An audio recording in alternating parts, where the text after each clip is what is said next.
Lari, lari. Jantung Rina berdebar kencang. Jika dia terlambat lagi, dia akan dipecat, dan ibunya butuh obat itu. Rina yang mengenakan blus batik pudar, melihat mobil sedan mewah hitam berkilauan di depan lobi. Ah, itu pasti taksiku, pikirnya buru-buru. Ia membuka pintu belakang dan langsung merosot ke kursi kulit yang dingin tanpa melihat ke depan. Maaf Pak, saya telat. Tolong cepat ke ruang cendana ya. Bisiknya terengah-engah, sambil membenamkan wajah di tas kanvas lusuhnya, terlalu malu untuk melihat wajah pengemudi karena keringat. Halo teman-teman, selamat datang di channel ini. Di sini kita berbagi kisah-kisah kehidupan yang penuh makna dan bisa jadi pelajaran untuk kita semua. Sebelum lanjut ke ceritanya, ayo absen dulu. Tulis di kolom komentar. Kamu menonton dari kota mana saja? Jangan lupa like, komen, dan subscribe supaya tidak ketinggalan cerita berikutnya. Keheningan yang dingin menusuk. Rina merasa ada sesuatu yang aneh. Ia mengangkat kepala. Di kursi depan, tanpa pengemudi, duduk seorang pria dalam setelan jas pengantin formal berwarna gelap. Wajahnya terpahat dingin dan tampak marah.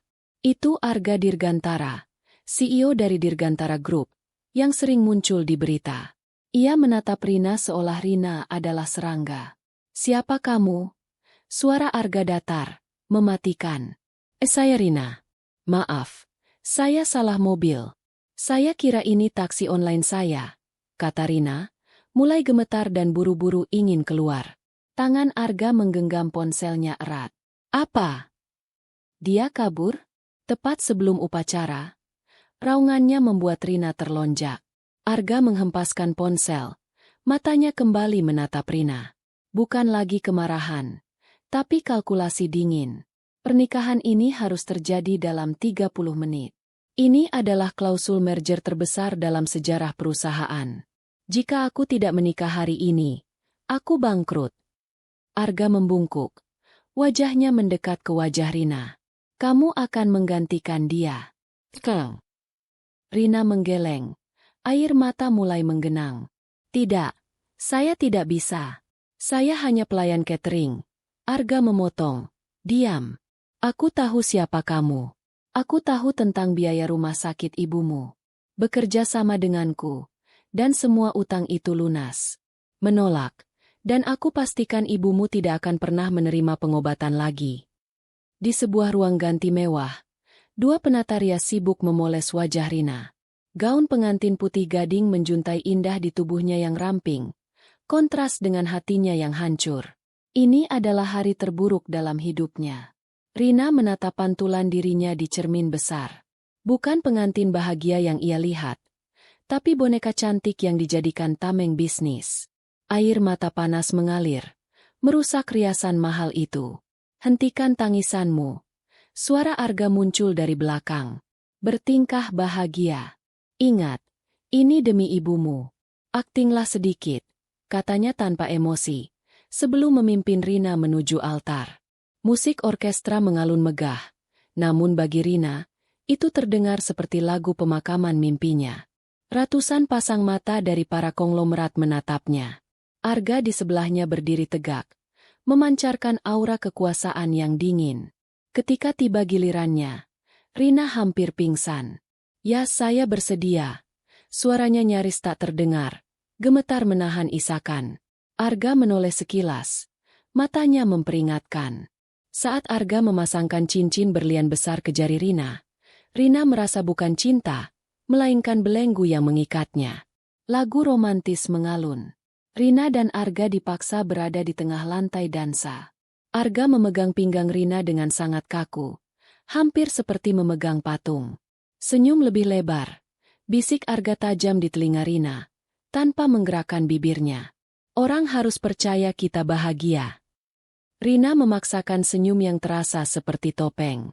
Ia menatap Arga, mencari sedikit kehangatan, tetapi yang ia temukan hanyalah kehampaan yang indah dan mahal. Dalam tarian yang seharusnya intim itu, Rina merasa sendirian di dunia. Setelah semua kemegahan palsu itu, Rina kini berada di penthouse Arga yang dingin dan minimalis. Arga melemparkan sebuah dokumen tebal ke meja marmer. Ini adalah perjanjian. Kau setuju untuk tinggal di sini selama setahun, bertindak sebagai istriku di publik, tidak mencampuri urusan pribadiku, dan yang paling penting, tidak ada sentuhan fisik. Arga menekankan setiap kata. Rina mengambil pena. Tangannya masih gemetar. Setelah setahun, aku akan menceraikanmu, dan ibumu akan terjamin seumur hidup. Jelas. Rina mengangguk lemah. Jelas, Tuan Arga. Panggilan, Tuan. Itu terasa seperti jarak tak terjangkau yang memisahkan mereka. Rina sedang membersihkan dapur, kebiasaan lamanya sulit hilang, ketika ia mendengar suara Arga yang meninggi dari ruang kerjanya. Kalian tidak mengerti taruhannya. Jika aku tidak mendapatkan dana dari Bintang Group, perusahaan kita akan hancur dalam 6 bulan. Suara Arga yang biasanya terkontrol kini dipenuhi frustrasi dan keputusasaan. Rina terdiam di ambang pintu. Ia tidak pernah membayangkan CEO sekuat Arga bisa merasa begitu tertekan. Di balik topeng dinginnya, ternyata Arga memikul beban yang sangat berat, bukan hanya tentang uang, tapi kelangsungan hidup ribuan karyawan. Salah satu tugas istri Rina adalah mengunjungi Nyonya Wiryawan, nenek Arga yang keras kepala dan sudah lama terasing karena sifatnya yang sulit. Nenek itu biasanya menolak semua orang. Tapi ketika Rina datang, alih-alih memberikan hadiah mahal, Rina membawakan sup herbal sederhana buatan tangannya. Nenek itu awalnya sinis, tapi Rina dengan sabar melayaninya. Kamu berbeda dari yang lain, kata sang nenek, matanya yang tajam melunak. Rina hanya tersenyum tulus. Saya hanya senang melihat nenek mau makan. Untuk pertama kalinya, sang nenek tertawa kecil, suara yang asing di rumah besar itu. Arga kembali dari pertemuan larut malam. Ia terkejut menemukan Rina, bukan di kamar yang ditetapkan, tetapi tertidur di sofa ruang baca, di bawah cahaya lampu redup. Rina memeluk buku tebal berjudul Pengantar Keuangan Korporat. Ia mencoba mengerti dunianya.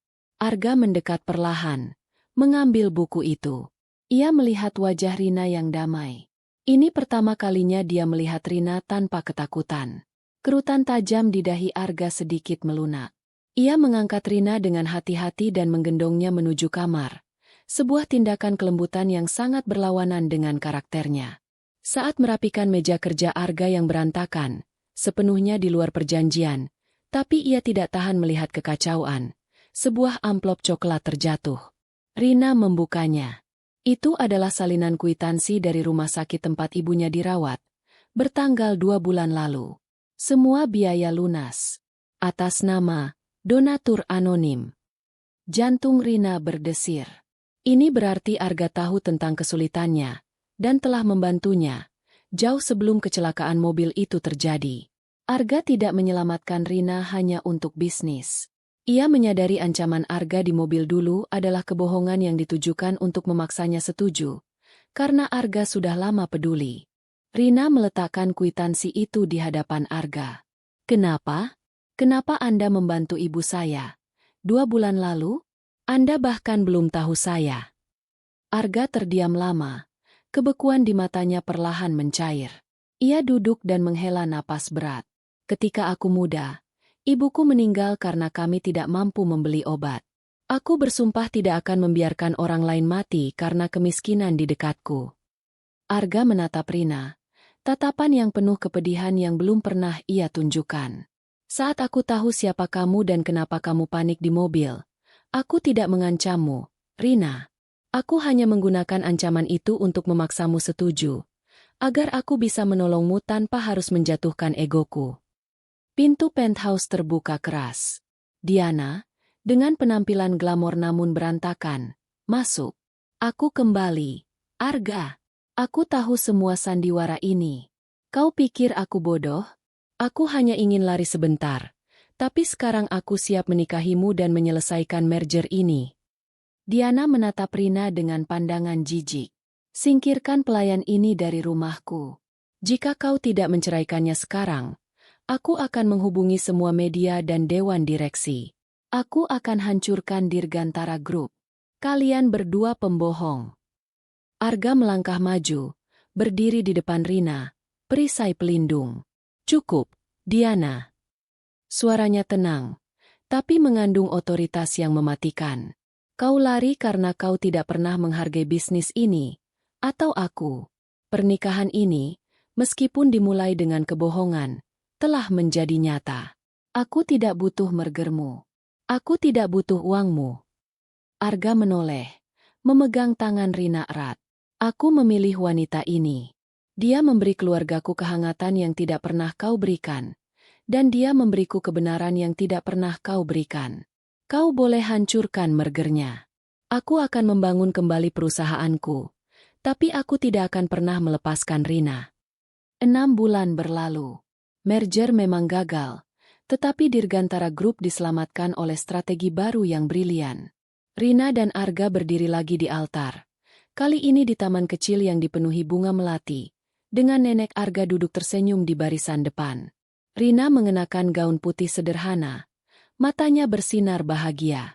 Aku tidak pernah menyangka bahwa kesalahan masuk mobil bisa membawaku pada takdir terindah. Bisik Rina sambil tersenyum.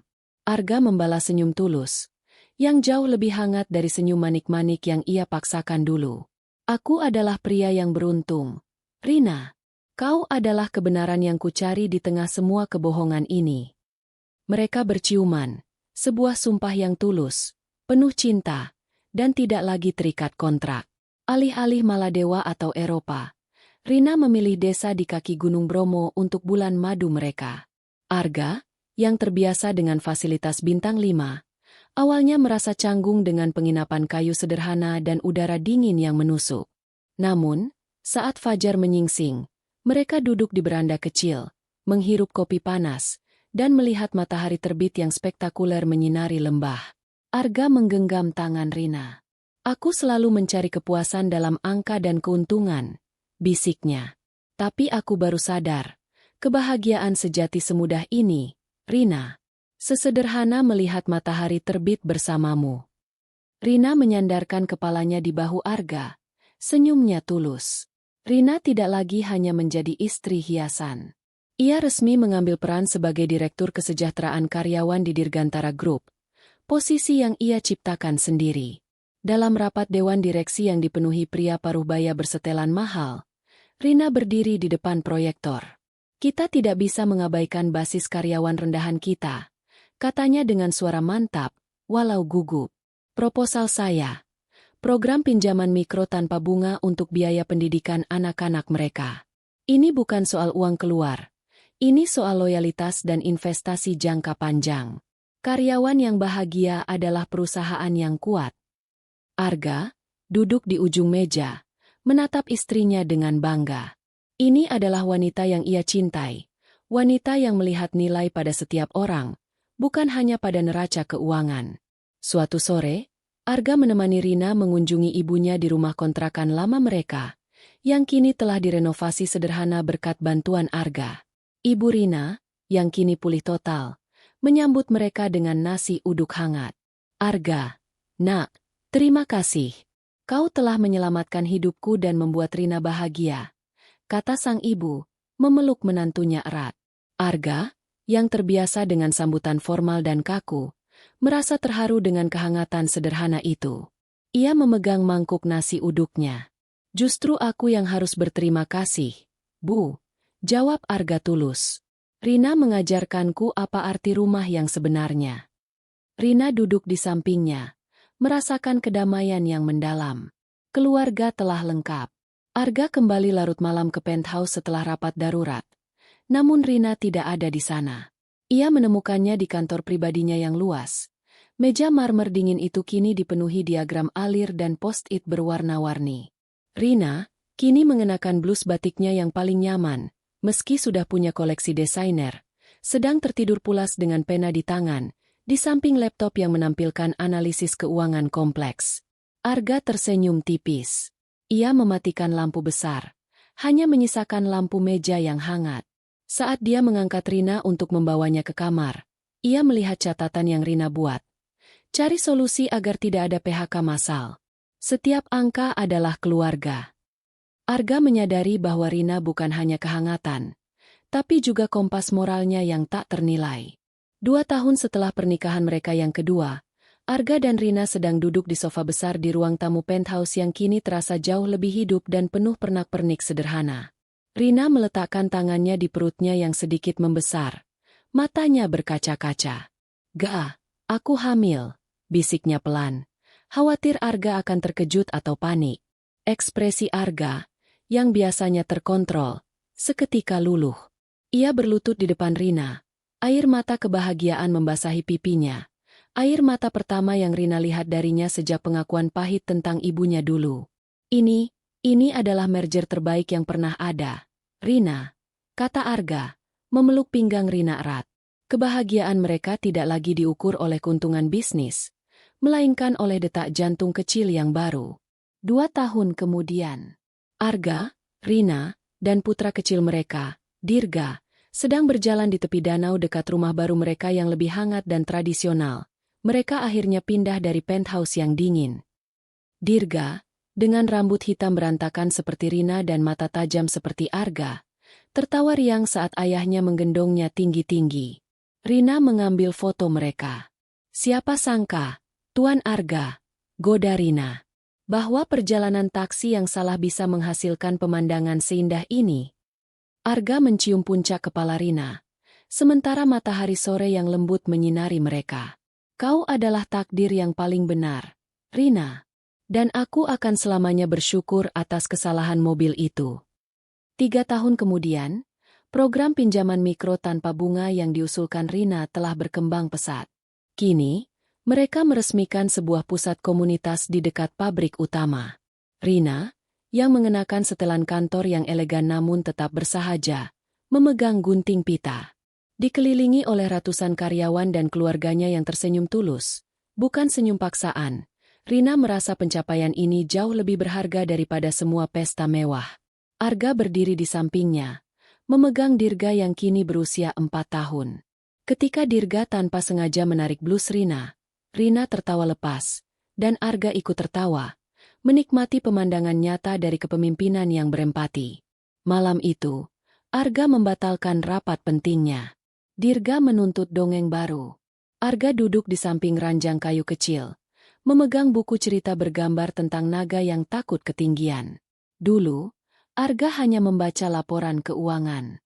Sekarang, ia dengan penuh ekspresi menirukan suara naga, membuat Dirga terkikik gembira. Rina berdiri di ambang pintu, bersandar pada kusen. Melihat Arga, CEO yang dulu dingin dan kejam, kini benar-benar tenggelam dalam peran sebagai ayah yang penuh kasih. Rina tersenyum. Transformasi Arga adalah warisan cintanya yang paling indah. Di ulang tahun pernikahan tulus mereka yang kelima, Arga dan Rina makan malam sederhana di taman belakang rumah mereka yang baru. Mereka hanya berdua. Setelah menidurkan Dirga, Arga menuangkan sebotol anggur merah, yang mereka minum dari gelas sederhana, bukan kristal mahal. Terkadang aku berpikir, kata Arga, menatap Rina. Bagaimana jika kau tidak pernah salah masuk mobil itu? Bagaimana jika kau naik taksi yang benar? Rina memegang tangannya di atas meja. Mungkin aku akan mendapatkan pekerjaan catering yang kuminta, dan kau akan bangkrut, atau menikah dengan Diana dan sama-sama sengsara. Mereka tertawa. Tapi takdir tahu apa yang dibutuhkan oleh CEO yang kaku dan pelayan catering yang keras kepala. Tambah Rina, menyandarkan kepalanya pada Arga. Cinta sejati seringkali menyamar sebagai kekacauan besar. 7 tahun setelah kesalahan mobil itu, di ruang keluarga yang kini berfungsi ganda sebagai ruang rapat informal, Rina dan Arga sedang meninjau dokumen besar. Dirga, sekarang berusia 6 tahun dan mulai sekolah dasar, sedang asyik menggambar naga di karpet dekat kaki mereka. Ini adalah tantangan terbesar kita sejauh ini, Rina, kata Arga, menunjuk laporan profitabilitas. Memperluas program pinjaman mikro ke cabang Manila dan Bangkok membutuhkan modal besar. Tapi ini akan memperkuat basis global kita. Rina, yang kini mengenakan blus batik modern yang lebih rapi, mengangguk serius. Aku setuju, Ga. Tapi kita harus memastikan misinya tidak berubah. Ini bukan hanya angka. Ini tentang membangun kepercayaan di budaya yang berbeda. Kita harus mengirim tim yang memahami empati, bukan hanya akuntansi. Dirga tiba-tiba menyela, mengangkat kertas gambarnya.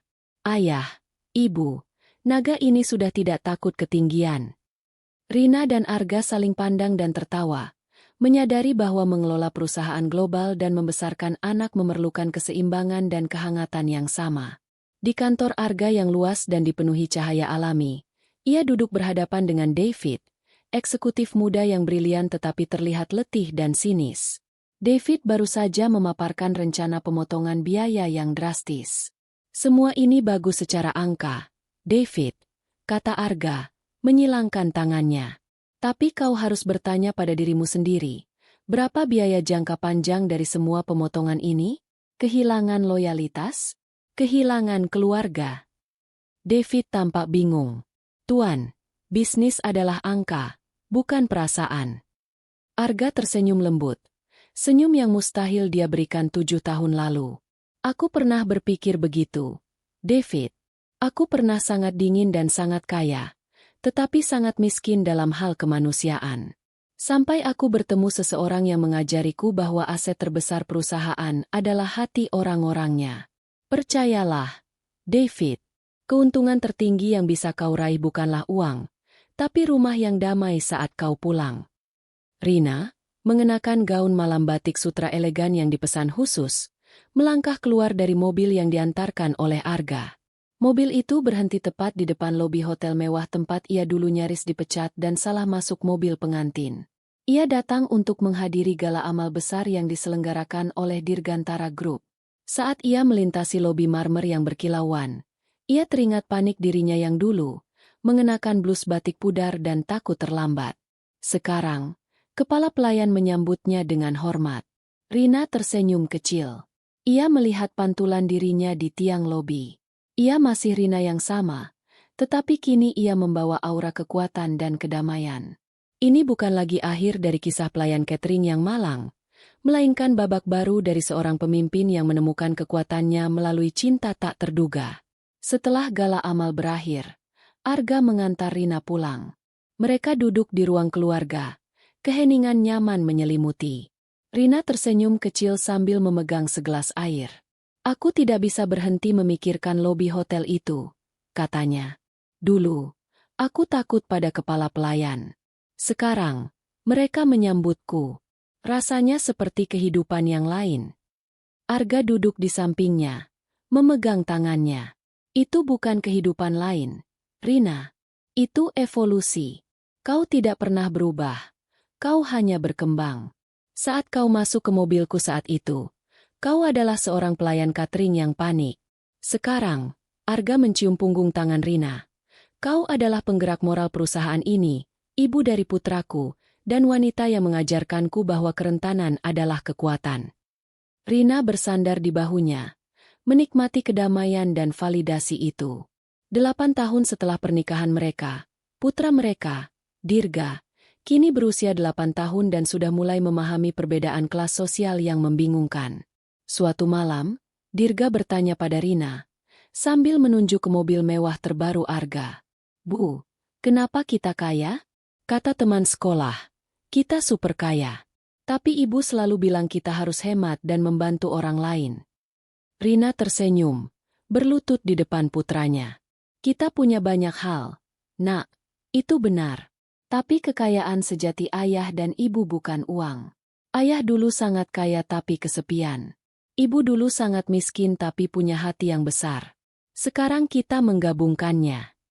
Arga bergabung, meletakkan tangannya di bahu Rina. Kita adalah bukti bahwa hati dan kepala harus bekerja sama, Dirga.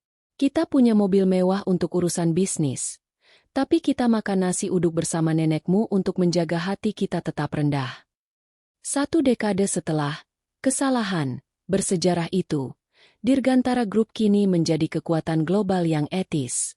Namun, mereka menghadapi ancaman besar, upaya pengambil alihan agresif oleh konglomerat teknologi asing. Di kantor Arga, Rina duduk di sisi meja, bukan di hadapannya. Angka-angka ini menunjukkan kita bisa bertahan, Ga. Tapi mereka akan menyerang kelemahan terbesarmu. Ketidakmampuanmu untuk memecat karyawan inti, kata Rina, membalik laporan keuangan.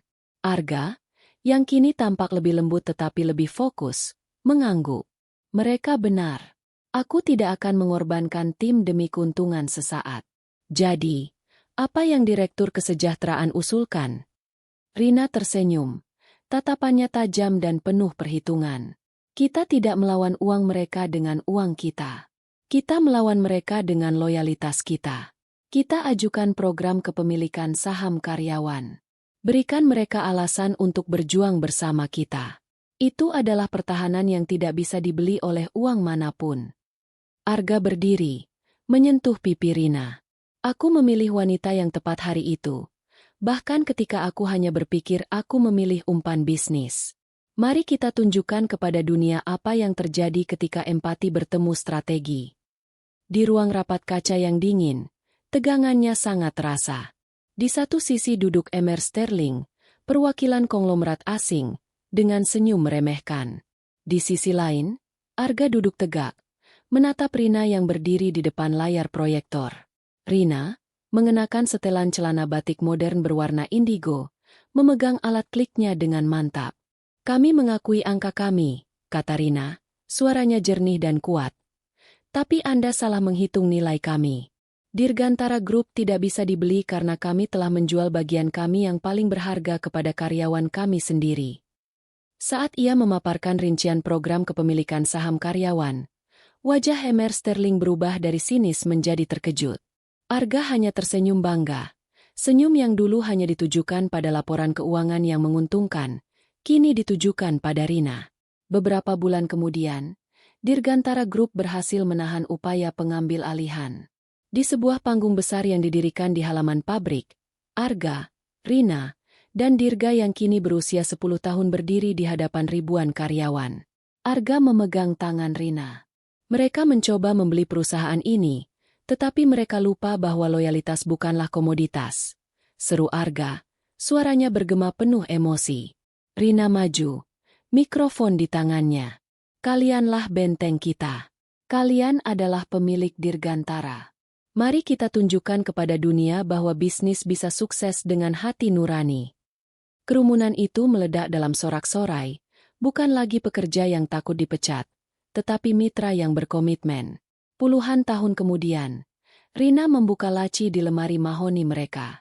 Di sana, terlipat rapi, tersimpan blus batik pudar berwarna biru muda yang ia kenakan pada hari ia salah masuk mobil. Rina menyentuh kain lusuh itu. Ia teringat betapa paniknya, betapa miskinnya ia, dan betapa takutnya ia pada Arga muda yang dingin. Arga, yang kini memiliki sedikit uban di pelipisnya, masuk dan memeluk Rina dari belakang. Ia melihat blus itu. Setiap kali aku melihatnya, bisik Arga, aku bersyukur kau panik dan terlambat hari itu. Jika tidak, aku akan menjadi pria paling sukses dan paling sengsara di dunia.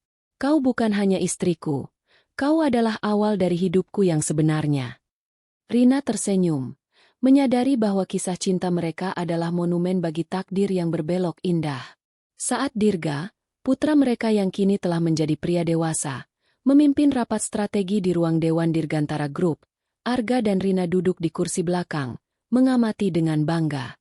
Dirga, yang mewarisi ketajaman bisnis Arga dan hati nurani Rina, menolak proposal yang menghasilkan keuntungan cepat namun merugikan lingkungan. Keuntungan yang tidak etis bukanlah keuntungan jangka panjang, kata Dirga dengan suara mantap kepada eksekutif lain. Arga menyenggol lutut Rina. Senyum hangat terukir di wajahnya yang kini beruban sepenuhnya. Lihatlah dia, bisik Arga. Dia adalah perpaduan terbaik kita. Dia benar-benar mengerti bahwa angka hanyalah alat untuk melayani manusia. Di usia senja mereka, Rina dan Arga kembali ke penginapan kayu sederhana di kaki Gunung Bromo. Bukan lagi sebagai pengantin baru yang canggung, tetapi sebagai pasangan yang telah melewati badai dan menemukan kedamaian. Fajar menyingsing, mewarnai langit dengan palet oranye dan ungu yang sama seperti puluhan tahun lalu. Rina menyeruput kopi panas di beranda. Dulu kita mencari kekayaan dan cinta di gedung-gedung tinggi, kata Rina, suaranya serak namun lembut. Tapi kita menemukannya di sini, dalam kesederhanaan. Arga memeluknya. Kehangatan pelukan mereka jauh lebih dalam daripada dinginnya udara pegunungan. Di hari ulang tahun Rina yang ke-60, Arga memberinya kejutan. Ia telah membingkai blus batik pudar itu dengan indah, menempatkannya di ruang kerja mereka. Rina terharu. Air mata kebahagiaan menggenang. Ini adalah lambang dari segalanya, kata Rina, menyentuh bingkai kaca itu. Kesulitan, ketakutan, dan awal dari takdir yang tidak pernah kukira. Arga memeluknya, melihat blus yang dikenakan Rina pada hari pertama mereka bertemu. Kau membawa keajaiban ke dalam hidup yang hanya dipenuhi logika.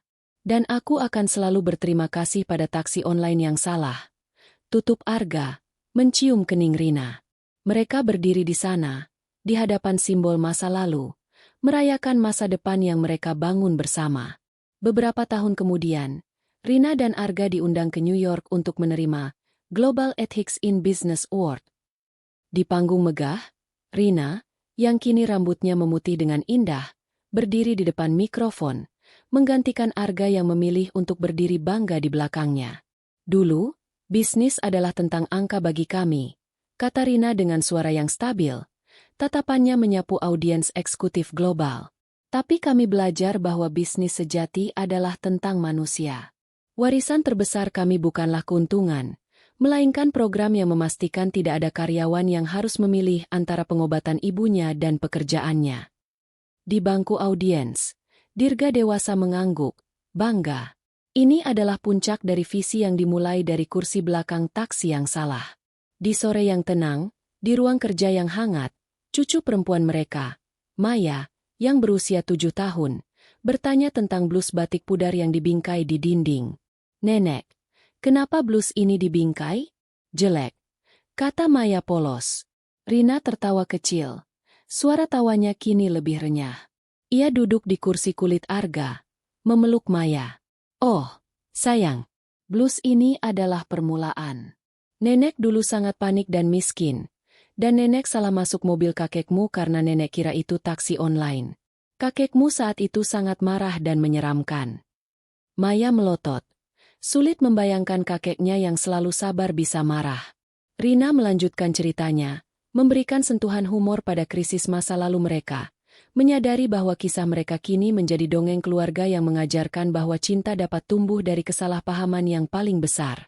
Arga dan Rina duduk berdampingan di beranda rumah mereka yang lebih tua, dikelilingi taman yang rimbun, bukan lagi penthouse. Usia telah membuat gerakan mereka melambat, tetapi tatapan mereka tetap terhubung.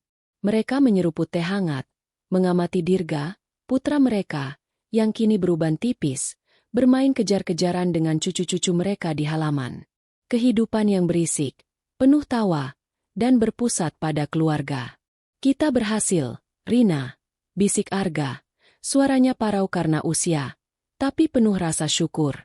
Rina menyandarkan kepalanya di bahunya, merasakan kehangatan yang sudah mereka temukan sejak lama. Terima kasih telah memilih saya, Arga. Bukan hanya untuk bisnis, tapi untuk selamanya. Matahari terbenam perlahan, menerangi pemandangan keluarga bahagia yang merupakan buah dari kekacauan tak terduga 80 tahun yang lalu. Di ulang tahun ke-70 Arga, Dirga dan cucu-cucunya menyelenggarakan kejutan. Mereka membuat patung perunggu kecil yang menampilkan sosok muda Rina yang panik, sedang tergesa-gesa dengan tas kanvasnya, diletakkan di samping replika mobil sedan hitam. Patung itu diletakkan di aula Yayasan Batik Pudar sebagai pengingat akan permulaan sederhana. Rina dan Arga tua berdiri di depan patung itu. Mata Rina berkaca-kaca melihat dirinya yang dulu, mengenakan blus batik pudar itu. Aku tidak akan pernah melupakan siapa diriku yang asli, bisik Rina. Dan aku bersyukur mobilmu adalah satu-satunya yang tersedia hari itu. Bertahun-tahun kemudian, di penginapan kayu sederhana dekat Bromo, Rina yang kini berusia 80-an, terbangun sebelum fajar. Ia mendapati Arga, yang kini bergerak lebih lambat, sudah duduk di beranda, membungkus dirinya dalam selimut tebal, menatap kabut yang menyelimuti lembah. Rina duduk di sampingnya. Arga memegang tangannya yang kurus. Mereka tidak perlu berbicara. Keheningan mereka adalah bahasa yang sempurna, penuh kenangan akan tekanan bisnis yang hilang, ketakutan masa lalu, dan kebahagiaan yang ditemukan dalam kesederhanaan.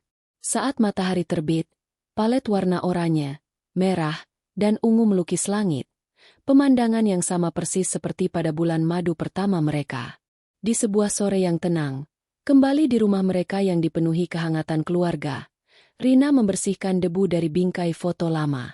Itu adalah foto pernikahan palsu mereka, di mana ia mengenakan gaun pengantin mewah, tetapi matanya penuh ketakutan. Arga mendekat, mengambil foto itu, dan tersenyum lembut. Pernikahan pertama itu adalah neraca keuangan, kata Arga. Pernikahan keduamu adalah investasi hati. Rina meletakkan tangannya di dada Arga. Dan pernikahan ketiga kita, yang kita jalani setiap hari, adalah dividen abadi.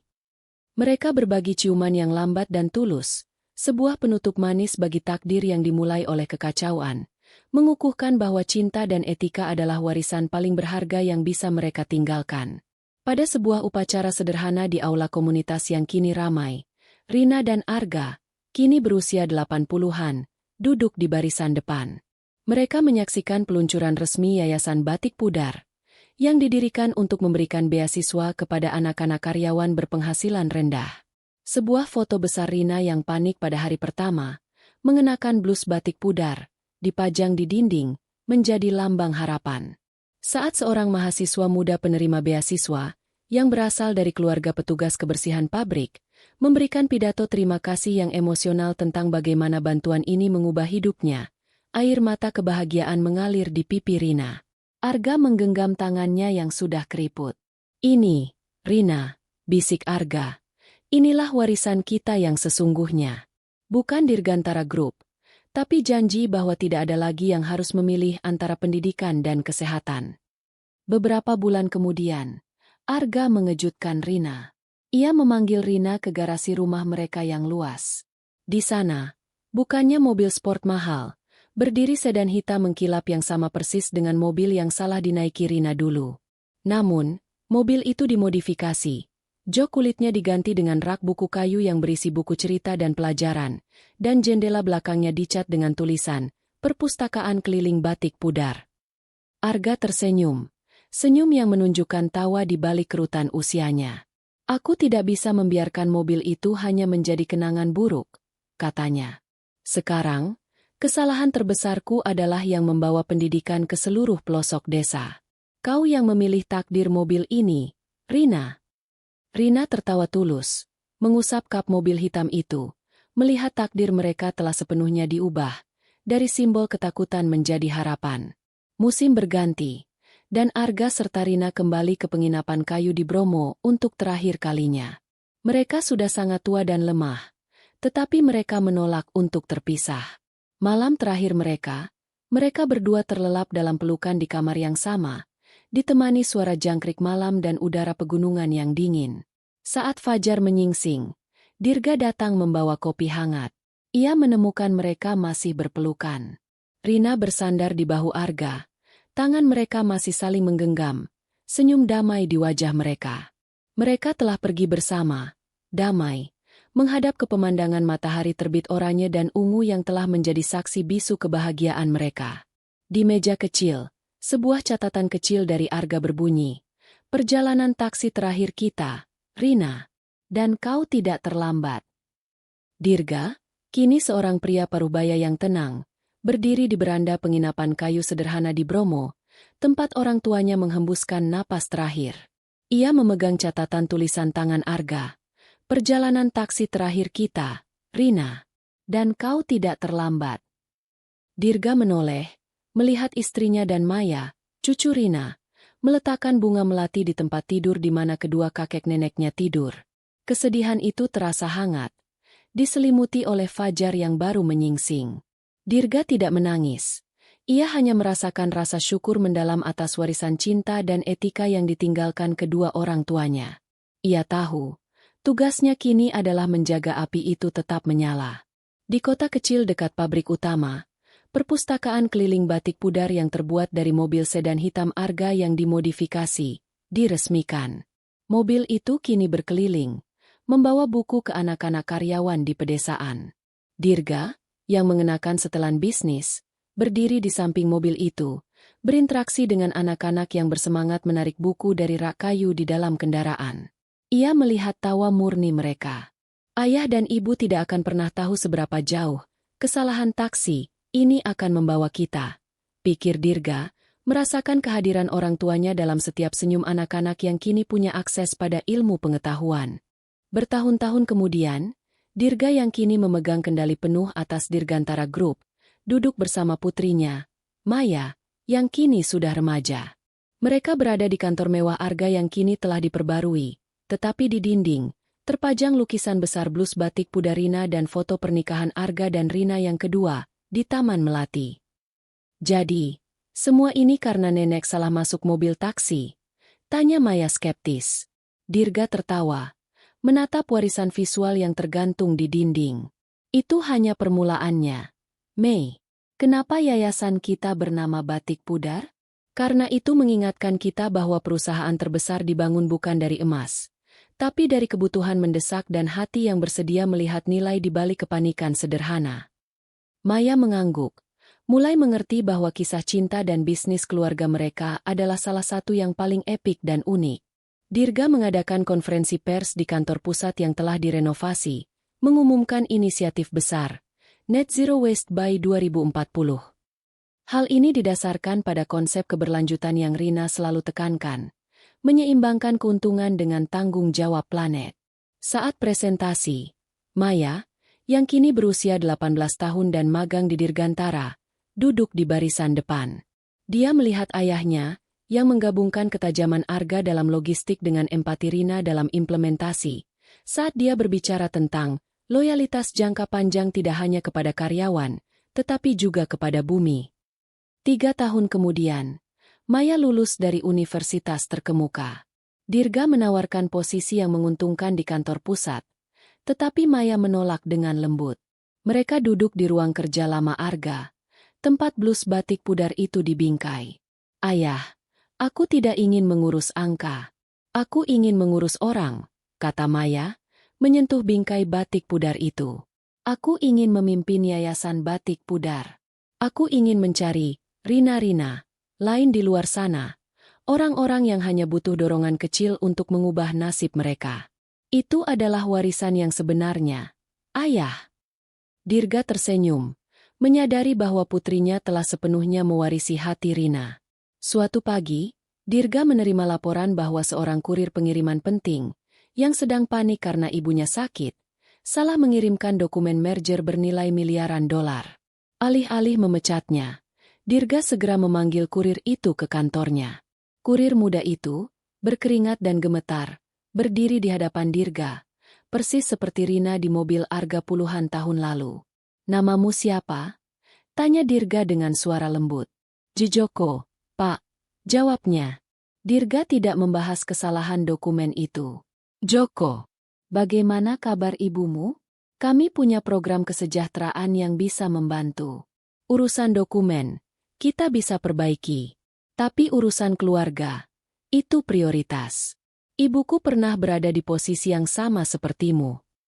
Kurir itu meneteskan air mata, tidak percaya bahwa CEO bisa begitu memahami. Dirga hanya tersenyum, menyadari bahwa pelajaran terpenting dalam hidupnya adalah empati, yang ditanamkan oleh kesalahan taksi, ibunya. Beberapa minggu kemudian, Joko, kurir yang diselamatkan Dirga, kini telah dipromosikan dan ibunya menerima perawatan yang layak. Joko berdiri di depan perpustakaan keliling batik pudar yang diparkir di dekat kantor, mobil sedan hitam yang megah dan penuh buku. Ia melihat Maya, putri Dirga, sedang sibuk bercerita kepada anak-anak kecil. Joko, mengenakan seragam barunya yang rapi, mendekati Maya. Mbak Maya, terima kasih. Bukan hanya karena ayahmu menyelamatkan pekerjaanku, tapi dia juga menyelamatkan ibuku, persis seperti yang dilakukan mendiang kakek Arga kepada nenekmu dulu, kata Joko dengan suara penuh haru. Maya tersenyum, menyadari bahwa setiap tindakan kebaikan dalam keluarga mereka adalah gema dari kesalahan taksi yang terjadi puluhan tahun lalu. Maya, sebagai pemimpin baru Yayasan Batik Pudar, kini sering menghabiskan waktu di dalam mobil perpustakaan keliling itu. Ia tidak mencari keuntungan, melainkan senyum. Suatu hari, Saat mobil diparkir di desa terpencil dekat salah satu pabrik, seorang ibu muda menghampirinya, membawa seorang anak perempuan. "Anakku ingin belajar, tapi kami tidak mampu membelinya," bisik sang ibu, air mata menetes. Maya, yang mengenakan blus batik modern yang lembut, tersenyum dan menarik keluar buku cerita. "Tidak masalah, Bu. Mobil ini adalah warisan seorang wanita yang dulu panik, dan seorang pria yang belajar bahwa kekayaan terbesar adalah membantu orang-orang sepertimu." Maya menyadari bahwa inilah kantor terbaik baginya, tempat di mana warisan empati kedua kakek neneknya benar-benar hidup.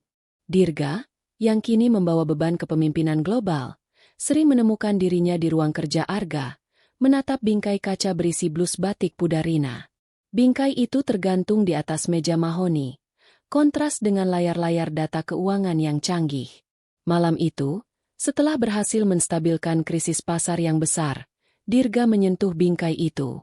Ia teringat betapa ayahnya, Arga, telah mengajarkannya strategi bisnis yang kejam, tetapi ibunya, Rina, mengajarkannya strategi hati. Ia mengambil ponsel, memanggil Maya yang sedang berada di pelosok desa. "Jaga api itu tetap menyala, Nak," bisik Dirga. "Jangan pernah lupa bahwa blus itu, dan kepanikan yang menyertainya, adalah alasan kita menjadi dirgantara yang sekarang, kuat, tapi berhati." Maya, kini berusia pertengahan 20-an dan memimpin yayasan batik pudar, mengawasi parkirnya mobil sedan hitam mengkilap, yang kini menjadi perpustakaan keliling, di tengah area perkebunan dekat pabrik tekstil Dirgantara. Mobil itu dipenuhi anak-anak pekerja yang sedang membaca dengan mata berbinar.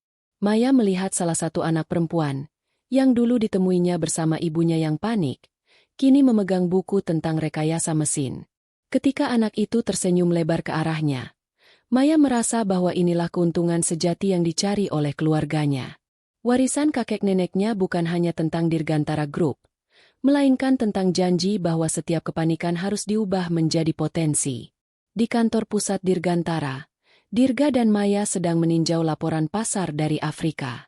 Peluang profit sangat besar, tetapi ada masalah etika serius terkait kondisi kerja di wilayah tersebut. Maya menunjuk ke bingkai blus batik pudar di dinding. Kakek Arga bisa saja mengambil jalur pintas, tapi nenek Rina yang memberinya kompas. "Ayah, kita tidak boleh memperluas ke sana jika itu berarti mengorbankan martabat pekerja," tegas Maya. Dirga tersenyum, bangga pada integritas putrinya. "Kau benar, Mei. Kita akan menggunakan standar etika kita, program kesejahteraan, dan program kepemilikan saham karyawan sebagai klausul praekspansi. Kita tidak hanya menjual produk, kita menjual cara yang lebih baik untuk berbisnis. Itu adalah satu-satunya cara kita bisa menjadi Dirgantara."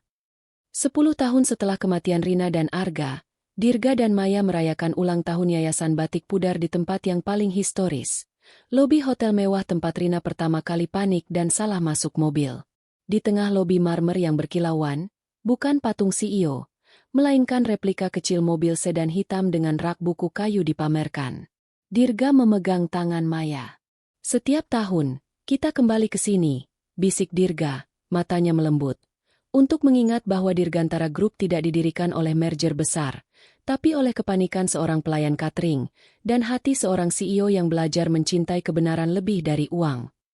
Mereka menatap replika mobil itu, menyadari bahwa kisah cinta mereka adalah warisan bisnis yang paling abadi.